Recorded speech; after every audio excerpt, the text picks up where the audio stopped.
Core committee ಸಭೆಯಲ್ಲಿ ದೋಸ್ತಿ ವಿಚಾರ ಚರ್ಚೆ ಮಾಡಲಾಗಿದೆ. ಯಾವುದೇ ವಿಚಾರದಲ್ಲೂ ನೀವು ಒಗ್ಗಟ್ಟಿನಲ್ಲಿ ಹೋಗ್ತಾ ಇಲ್ಲ, ಬೇರೆ ಬೇರೆ ಯಾಕೆ ಹೋಗ್ತಾ ಇದ್ದೀರಾ ಅಂತ ತೀವ್ರ ತರಾಟೆಯನ್ನು ತೆಗೆದುಕೊಳ್ಳಲಾಗಿದೆ. ಇನ್ನು ದೋಸ್ತಿಯಲ್ಲಿ ಒಡಕ್ ಮೂಡ್ತಾ ಅಂತ ಕೂಡ ಪ್ರಶ್ನೆ ಇತ್ತು. ಸದ್ಯಕ್ಕೆ ಈ ಒಂದು ವಿಚಾರಕ್ಕೆ ಸಂಬಂಧಪಟ್ಟಂತೆ ಇಬ್ಬರು ಕೂಡ ಜೊತೆಯಾಗಿ ಸಾಗಿ ಯಾಕೆ ಬೇರೆ ಬೇರೆ ಹೋಗ್ತಾ ಇದ್ದೀರಾ ಅಂತ ತೀವ್ರ ತರಾಟೆಯನ್ನ ತೆಗೆದುಕೊಳ್ಳಲಾಗಿದೆ. ಮೈತ್ರಿ ನಡುವಿನ ಭಿನ್ನಮತಕ್ಕೆ ರಾಜ್ಯ ನಾಯಕರಿಗೆ ಕ್ಲಾಸ್.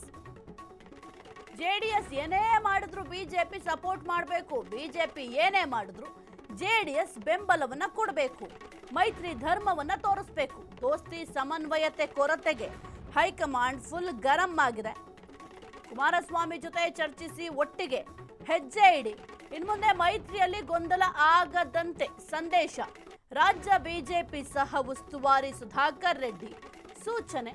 ಇನ್ನು ದೋಸ್ತಿ ಸಮನ್ವಯತೆ ಕೊರತೆಗೆ ಹೈಕಮಾಂಡ್ ಫುಲ್ ಗರಂ ಆಗಿದೆ. ಯಾವುದೇ ವಿಚಾರದಲ್ಲೂ ಕೂಡ ನೀವು ಒಗ್ಗಟ್ಟಿನಲ್ಲಿ ಹೋಗ್ತಾ ಇಲ್ಲ ಯಾಕೆ ಅಂತ ಕೂಡ ಈ ಒಂದು ಸಂದರ್ಭದಲ್ಲಿ ಪ್ರಶ್ನೆಯನ್ನ ಮಾಡಲಾಗಿದೆ.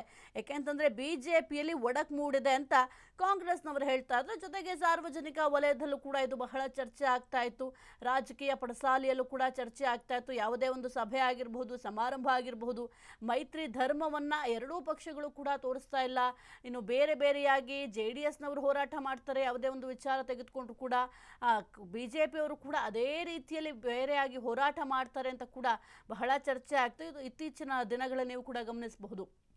ಇನ್ನು ಈ ಒಂದು ಟೌನ್ಶಿಪ್ ವಿಚಾರಕ್ಕೆ ಸಂಬಂಧಪಟ್ಟಂತೆ JDSನವರು ಹೋರಾಟವನ್ನು ಮಾಡುವಂತಹ ಸಂದರ್ಭದಲ್ಲಿ ಪ್ರಾರಂಭದಲ್ಲಿ ಬಿಜೆಪಿಯವರು ಅವರ ಜೊತೆ ಹೋಗಿರಲಿಲ್ಲ. ಹಾಗಾಗಿ ಸದ್ಯಕ್ಕೆ ಯಾಕೆ ಈ ರೀತಿಯಾಗಿ ಆಗ್ತಾ ಇದೆ, ನೀವು ಜನರಿಗೆ ಯಾವ ಸಂದೇಶವನ್ನು ನೀಡಲಿಕ್ಕೆ ಮುಂದಾಗ್ತಾ ಇದ್ದೀರಾ, ಈ ಒಂದು ಮೈತ್ರಿ ಧರ್ಮ ಆಗಿರ್ಬೋದು ಅಥವಾ ಮೈತ್ರಿಯಲ್ಲಿ ಸಮನ್ವಯತೆಯನ್ನು ಕಾಪಾಡೋದು ನಿಮ್ಮ ಜವಾಬ್ದಾರಿ. ಹಾಗಾಗಿ ಈ ಏನೆಲ್ಲ ಭಿನ್ನಮತ ಇದ್ದಾವೆ ಅದೆಲ್ಲವನ್ನೂ ಕೂಡ ಬ್ರೇಕ್ ಹಾಕಿ ಮುಂದಿನ ದಿನಗಳಲ್ಲಿ ಒಗ್ಗಟ್ಟಾಗಿ ಕೆಲಸವನ್ನ ಮಾಡಿ, ಕುಮಾರಸ್ವಾಮಿಯವರ ಸೂಚನೆಯ ರೀತಿಯಲ್ಲಿ ಕೆಲಸವನ್ನ ಮಾಡಿ ಅಂತ ಕೂಡ ಸೂಚನೆ ನೀಡಲಾಗಿದೆ.